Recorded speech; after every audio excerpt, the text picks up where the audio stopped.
जय मसीह मेरे भाई और बहनों। आज का विषय रहेगी नव वर्ष का उत्सव। चलिए हम शुरुआत करते हैं ये समझने के लिए कि नया साल आखिर क्या होती है। दोस्तों, नया साल वो समय होता है जब एक पुराना कैलेंडर वर्ष समाप्त होता है और नया वर्ष शुरू होता है। यह कोई प्राकृतिक नियम नहीं, बल्कि मनुष्य द्वारा तय की गई समय गणना होती है। वैसे बाइबल में किसी एक तारीख को नया साल मनाने की आज्ञा नहीं है। अलग अलग सभ्यताओं ने अपने अपने अनुसार नया साल को तय किया। सबसे पहली शुरुआत हम बाबुल की सभ्यता में देख सकते हैं। लगभग 2000 से 3000 ईसा पूर्व, करीब 4000 साल पहले बाबुल, आज का इराक, वहां पर उस वक्त नया साल मार्च और अप्रैल के महीने में मनाई जाती थी। यह खेती और फसल से जुड़ा होता था। उत्सव लगभग 11 दिन चलती थी। देवताओं को खुश करने के लिए धार्मिक अनुष्ठान होते थे। यही इतिहास में नए साल का सबसे पुराना प्रमाण मानी जाती है। इसके बाद रोमन साम्राज्य और जनवरी महीने में नव वर्ष के उत्सव को मनाए जाने का सिलसिला आरंभ होती है। प्रारंभिक रोमन कैलेंडर हम देखते हैं तो रोम में पहले नया साल का उत्सव मार्च महीने में होती थी। कैलेंडर में केवल उस वक्त 10 महीने ही होते थे, लेकिन 193 ईसा पूर्व में बड़ा बदलाव हमें दिखाई पड़ती है। रोमन शासकों ने नए साल को पहली जनवरी से शुरू की। अब ये जनवरी कहाँ से आया? भाई और बहनों, हम जनवरी महीने के विषय में भी समझने के लिए प्रयास करते हैं। ये जनवरी महीने, इसका नाम जानूस नाम के देवता से लिया गया था। जानूस कौन था? रोमन देवता जिनके 2 चेहरे होते थे, एक पीछे और एक आगे को। कहने का तात्पर्य शुरुआत और अंत का प्रतीक। इसलिए पहली जनवरी को पीछे देखने और आगे बढ़ने का दिन माना गया। आगे हम इतिहास में जूलियन कैलेंडर के विषय में भी देखते हैं। अब इसे किसने बनाया? जूलियन सीजर, जो कि 46 ईसा पूर्व हमें दिखाई पड़ती है। उस वक्त साल को 365 दिन का माना गया। हर चौथे साल लीप ईयर माना गया। पहली जनवरी को आधिकारिक नया साल माना गया। ये कैलेंडर कई शताब्दियों तक यूरोप में चलता रहा, यानी कि पश्चिमी देशों में भी इस कैलेंडर को पालन किया गया। इसके बाद हम देख पाते हैं ग्रेगोरियन कैलेंडर, जो कि आज का कैलेंडर माना जाता है। ऐसा क्यों है? क्योंकि ऐसा जरूरत पड़ी। जूलियन कैलेंडर में समय धीरे धीरे बिगड़ रहा था। यही कारण पोप ग्रेगरी 13वें ने 1562 ईस्वी में एक बड़ा बदलाव लेके आया, जिसमें लीप ईयर के नियम सुधारे गए। कैलेंडर ज्यादा सटीक बना। इस तरह पहली जनवरी को इस नए कैलेंडर में भी कायम रखा गया। आज पूरी दुनिया इसी ग्रेगरियन कैलेंडर को मानती है, जो कि एक रोमन कैथोलिक पोप के नाम पर रखी गई थी, जिनका नाम पोप ग्रेगरी 13वें थे, और यही कारण आज इसे हम ग्रेगोरियन कैलेंडर कहते हैं। अब आगे हम चर्चा करते हैं ईसाई और नया साल का संबंध से। महत्वपूर्ण तथ्य ये है कि नया साल मनाना बाइबल की आज्ञा नहीं है, लेकिन समय को परमेश्वर का उपहार माना जाता है। ईसाई लोग नए साल को इसलिए मानते थे, जैसे कि धन्यवाद देने के लिए, या फिर आत्मा परीक्षा के लिए, या फिर पश्चाताप और नए जीवन की शुरुआत के लिए। कुछ परंपराओं में पहली जनवरी यीशु के नाम पर पर्व, यानी कि शांति दिवस मानी गई। आधुनिक समय में नया साल कैसे बदल गया? पहले भाई और बहनों, धार्मिक और सामाजिक अर्थ होती थी, यानी कि परिवार और समुदाय के बीच में। लेकिन आज के समय में नए साल का मतलब होती है पार्टी संस्कृति, नशा और भोग विलास, परमेश्वर से दूर जीवन। यही कारण है कि आज नया साल कई बार पाप का कारण बन जाती है। अंततः निष्कर्ष यह निकलता है कि नया साल कोई स्वर्ग से आया पर्व नहीं, बल्कि मनुष्य द्वारा बनाई गई परंपरा है। लेकिन ईसाइयों के लिए तारीख बदलना नहीं, जीवन बदलना महत्वपूर्ण है। हमें अपने दिन गिनना सीखा, जैसे कि भजन संहिता 90 का 12 में बताया गया है। तो भाई और बहनों, एक पंक्ति में इसके सार को मैं इस तरह रखना चाहूंगा। नया साल मनुष्य की परंपरा है। मैं फिर से दोहराना चाहूंगा, नया साल मनुष्य की परंपरा है, लेकिन उसे पवित्र बनाना ईसाइयों की जिम्मेदारी है। लेकिन उसे पवित्र बनाना ईसाइयों की जिम्मेदारी है।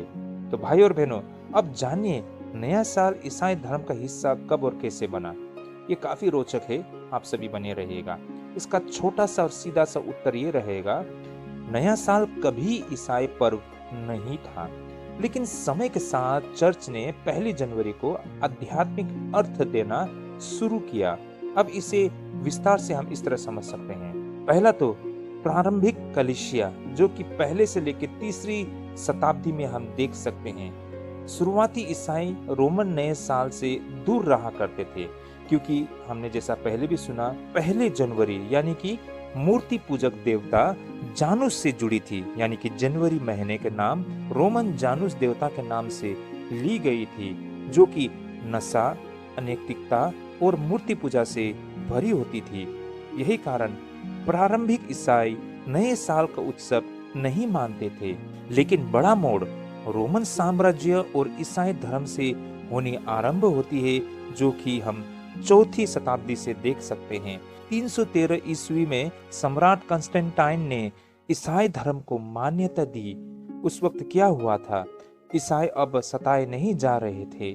चर्च समाज में खुलकर कार्य करने लगे थे। मूर्ति पूजक परंपराओं को या तो त्यागा गया या उन्हें ईसाई अर्थ दिया गया। तो फिर भाई और बहनों, 1 जनवरी को ईसाई अर्थ किस तरह दी गई थी? भाई और बहनों, इसे हम इस तरह समझ सकते हैं। इसका सबसे बड़ा कारण ये था, यीशु का खतना और नामकरण बाइबल आधारित कारण थी। यहूदी परंपरा के अनुसार बच्चे का 8वें दिन खतना और नामकरण होती थी, जिस तरह प्रभु यीशु मसीह का भी किया गया था, जो कि हम लूका रचित सुसमाचार 2 अध्याय 21 पद में हम देख सकते हैं। जैसा यहाँ लिखा है, 8 दिन पूरे होने पर बालक का खतना हुआ और उसका नाम यीशु रखा गया।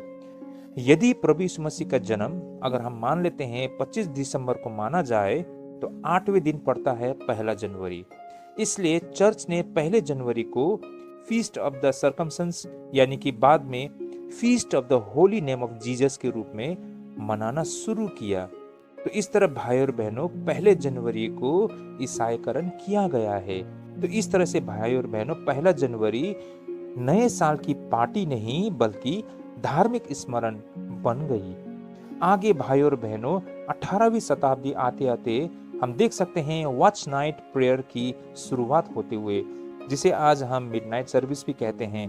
आमतौर पर 31 दिसंबर की रात्रि को यह कार्यक्रम हर एक चर्च में रखा जाता है, जिसे वॉच नाइट प्रेयर या फिर मिडनाइट सर्विस कहा जाता है। इसकी शुरुआत 1800 शताब्दी में होते हुए हमको दिखाई पड़ती है, जिसे जॉन वेस्ले, जो कि मेथोडिस्ट आंदोलन से जुड़ी हुई थी, लगभग 1730 से लेकर 1740 के आसपास उन्होंने एक नए साल में प्रवेश प्रार्थना और प्रस्ताव के साथ नशा और पाप से दूर रहना और आत्मा परीक्षण करना लोगों को सिखाया।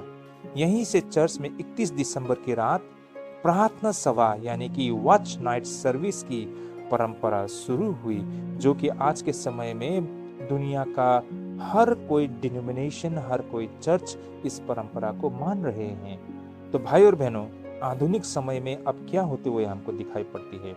19वीं शताब्दी से लेकर 20वीं शताब्दी के बीच में ग्रेगोरियन कैलेंडर पूरी दुनिया में अपनाया गया। मैं फिर से दोहराना चाहूंगा, ये ग्रेगोरियन कैलेंडर उसी पोप के नाम पर रखा गया था, जो कि रोमन कैथोलिक चर्च के पोप होते थे, जिनका नाम ग्रेगोरियन था। तो इस तरह भाई और बहनों, ग्रेगोरियन कैलेंडर पूरी दुनिया में अपनाया गया और 1 जनवरी वैश्विक नया साल बन गया। ईसाई समाज ने भी नागरिक रूप से इसे मानना शुरू किया। लेकिन आज के समय में समस्या ये भी है कि जैसे संसार की पार्टी संस्कृति, चर्च के बाहर की आदतें, नशा और भोग विलास, ये सारी चीजें हमें दिखाई पड़ती है। इसलिए आज भ्रम होता है कि नया साल ईसाई उत्सव, जबकि सच्चाई ये है कि ईसाई धर्म ने तारीख को नहीं, समय को पवित्र बनाने की कोशिश की थी। मैं फिर से दोहराना चाहूंगा, ईसाई धर्म ने तारीख को नहीं, समय को पवित्र बनाने की कोशिश की थी। भाई और बहनों, हम बाइबल आधारित निष्कर्ष आपके सामने रखना चाहेंगे। जैसे भजन संहिता 90 का 12 में लिखा गया है, हमें अपने दिन गिनना सिखा। उसी तरह इफिसियों 5 का 16 में बताया गया है, समय को ठीक उपयोग करो। इसलिए नया साल मानना आज्ञा नहीं, लेकिन नया साल को प्रार्थना, पश्चाताप, धन्यवाद, नया जीवन से जोड़ना ईसाई बुद्धिमानी है। तो भाई और बहनों, इस पूरे तथ्य के सार को मैं एक पंक्ति के सार में इस तरह रखना चाहूंगा। नया साल ईसाई धर्म से शुरू नहीं हुआ, लेकिन ईसाई कलीसिया ने समय के साथ उसे आत्मिक अर्थ दिया। मैं फिर से दोहराना चाहूंगा, नया साल ईसाई धर्म से शुरू नहीं हुआ, लेकिन ईसाई कलीसिया ने समय के साथ उसे आत्मिक अर्थ दिया। तो भाई और बहनों, आज हमें इन तथ्यों को भी समझना होगा कि जो हम नया साल का उत्सव होता है, ये एक पाप का अवसर नहीं, बल्कि पश्चाताप और नए जीवन का एक बहुत ही सुंदर समय भी है। प्रिय भाई और बहनों, आज हम नए साल के समय में खड़े हैं, यानी कि 2025 से 2026 की ओर आगे बढ़ रहे हैं। संसार इस दिन को शोर शराबे, नशे और मौज मस्ती से मनाते हैं, लेकिन एक गंभीर प्रश्न ये है कि क्या यही नए साल की सही अर्थ है? आज कई जगह नया साल पाप करने का लाइसेंस बन गई है, परंतु परमेश्वर का वचन हमें एक अलग मार्ग दिखाता है। आज हम सीखेंगे कि एक ईसाई के लिए नया साल क्या होनी चाहिए। यदि कोई मसीह में है तो वह नई सृष्टि है, 2 कोरिन्थियों 5:17 में बताया गया है। भाई और बहनों, समस्या नए साल और पाप से जुड़ी हुई हम इसे समझने के लिए प्रयास करते हैं। आज के समय में नए साल के नाम पर नशा किया जाता है, अनैतिक जीवन को बढ़ावा मिलता है, झगड़े और हिंसा होती है, परमेश्वर को भूलकर केवल देह की इच्छाएं पूरी की जाती है। बाइबल साफ कहती है देह के काम प्रकट है, यानी कि गलातियों 5:19 से लेकर 21 पद में ये बातें स्पष्ट कहा गई है। समस्या दिन में नहीं, दिल की स्थिति में है। आगे भाई और बहनों, बाइबल उत्सव के विरोध नहीं है। कुछ लोग सोचते हैं कि ईसाई को कभी खुशी नहीं मनानी चाहिए, ये गलत समझ है। बाइबल कहती है आनंदित रहो, फिलिपियों 4:4 में, लेकिन हर बात तेरे लिए ठीक है, पर हर बात लाभदायक नहीं। 1 कोरिन्थियों 6:12 में ये बातें भी स्पष्ट कही गई है। तो कहने का तात्पर्य, ईश्वर खुशी के विरोध नहीं, पाप में खुशी के विरोध है। मैं फिर से दोहराना चाहूंगा, परमेश्वर खुशी के विरोध में नहीं है, पाप में खुशी के विरोध है।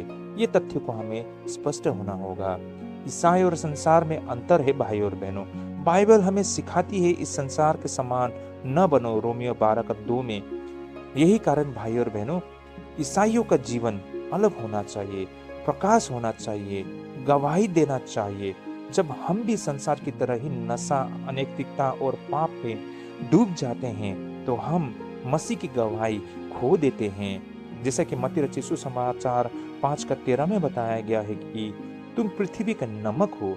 अगर हम पृथ्वी के नमक होकर इस तरह का व्यवहार करेंगे, तो भाई और बहन, इसका असर क्या होगा आप अनुमान लगा सकते हैं। तो भाई और बहनों, सच्चा नया साल क्या होती है? ईश्वर के अनुसार नया साल आत्मा परीक्षा का समय होती है, पश्चाताप का समय होता है, धन्यवाद का समय होता है, नए जीवन का निर्णय लेने का समय होता है। जैसे कि भजन संहिता में लिखा है, हे परमेश्वर मेरे मन को जांच। तो भाई और बहनों, ये समय है हम अपने आप को जांचने और परखने के लिए। नया कैलेंडर नहीं, नया हृदय ही सच्चा नया साल है। भाई और बहनों, इस तथ्य को हमें समझना होगा। तो यदि कोई व्यक्ति कहे मैं नया साल नशे में मनाऊंगा, तो भाई और बहनों, वो असल में पुराने जीवन को ही आगे बढ़ा रहा है। लेकिन जो कहे मैं इस साल परमेश्वर के साथ नई शुरुआत करूंगा, वही सच्चा नया साल मना रहा है। तो अंततः निष्कर्ष ये निकलता है, प्रिय लोगों, नया साल हमें यह अवसर देता है कि हम पूछे, क्या मैं केवल तारीख बदल रहा हूँ या जीवन बदल रहा हूँ? नया साल पाप का बहाना नहीं, बल्कि पश्चाताप और नए जीवन का अवसर है। यही कारण भाई और बहनों, समुपदेश 7:8 में लिखा है, किसी काम के आरंभ से उसका अंत उत्तम है। अब इस पद के आधार पर देखें कि ईसाइयों को नया साल कैसे मनाना चाहिए। इस पद का मतलब है केवल शुरुआत करना महत्वपूर्ण नहीं, बल्कि अंत कैसा होगा ये ज्यादा महत्वपूर्ण है। नया साल सिर्फ शोर शराबे से शुरू करना नहीं, बल्कि ऐसा शुरू करना है कि पूरा साल परमेश्वर को आदर दे। नया साल का आरंभ कैसा न हो। अगर हम इस पद को ध्यान में रखें, तो नया साल नशे से शुरू नहीं होना चाहिए, पाप से शुरू नहीं होना चाहिए, देह की इच्छा से शुरू नहीं होना चाहिए, क्योंकि जो जैसा होगा अंत भी वैसा ही होने की संभावना होती है, जैसे कि गलातियों 6:7 में लिखा गया है, जो कुछ मनुष्य बोता है वही काटता है। नया साल का आरंभ कैसा होना चाहिए? समुपदेश 7 के अनुसार प्रार्थना से आरंभ। यदि हम चाहते हैं कि साल का अंत उत्तम हो, तो शुरुआत परमेश्वर के सामने झुकने से हो। नीति वचन 3:6 में लिखा गया है, यहोवा को अपने सारे मार्ग सौंप। आगे भाई और बहनों, हमें पुराने पापों को छोड़ना, गलत आदतों से मन फिराना ये अत्यंत जरूरी है। पहला यूहन्ना 1:9 में कहा गया है, यदि हम अपने पापों को मान ले तो प्रभु हमारे हर एक पापों को क्षमा कर देते हैं। भाई और बहनों, हमें धन्यवाद देने की बहुत आवश्यकता है। बीते साल की हर एक परिस्थिति के लिए धन्यवाद दे। अच्छे और कठिन दोनों समयों के लिए हम परमेश्वर को धन्यवाद दे। जैसे कि पहला थिस्सलुनीयों 5:18 में लिखा है, हर बात में धन्यवाद करो। आइए भाई और बहनों, पवित्र संकल्प से हम आरंभ करें। संकल्प लीजिए रोज प्रार्थना करने का, बाइबल पढ़ने का, पाप से दूर रहने का, दूसरों से प्रेम करने का। जैसे कि नीति वचन 16:9 में लिखा है, मनुष्य मन से मार्ग बनाता है पर यहोवा के कदम स्थिर करता है। तो भाई और बहनों, अगर हम कोशिश करेंगे तभी तो प्रभु आशीष करेगा। यही कारण संकल्प लीजिए और वॉच नाइट सर्विस का बाइबल आधार भी हम समझने के लिए प्रयास करेंगे। 21 दिसंबर की रात हम आत्मा परीक्षा, प्रार्थना, प्रभु की आराधना ये सब सीखिए ताकि साल की शुरुआत पवित्र हो और अंत भी उत्तम हो। यही कारण भाई और बहनों, यदि कोई साल की शुरुआत नशे से करता है, अंत दुखद हो सकता है। प्रार्थना से करता है तो अंत आशीषपूर्ण हो सकता है। समुपदेश 7:8 हमें चेतावनी और मार्गदर्शन दोनों देता है। अगर इन तथ्यों को मैं एक पंक्ति के सार में कहूँ तो मैं इस तरह कहना चाहूंगा, यदि हम चाहते हैं कि नए साल का अंत उत्तम हो तो उसका आरंभ परमेश्वर के साथ करना होगा। तो भाई और बहनों, इन्हीं तथ्यों के साथ मैं आप सभी के लिए छोटी सी प्रार्थना करके आज के अध्ययन को यहीं पर स्थगित करना चाहूंगा। आइए हम प्रार्थना करते हैं। हे प्रभु, हम इस नए साल की शुरुआत तेरे चरणों में करते हैं। हम चाहते हैं कि इसका अंत तेरी महिमा और हमारी आत्मिक बढ़ोतरी में हो। हमें सही मार्ग पर चला, ये प्रार्थना हम मांगते हैं यीशु मसीह के नाम पर, आमीन।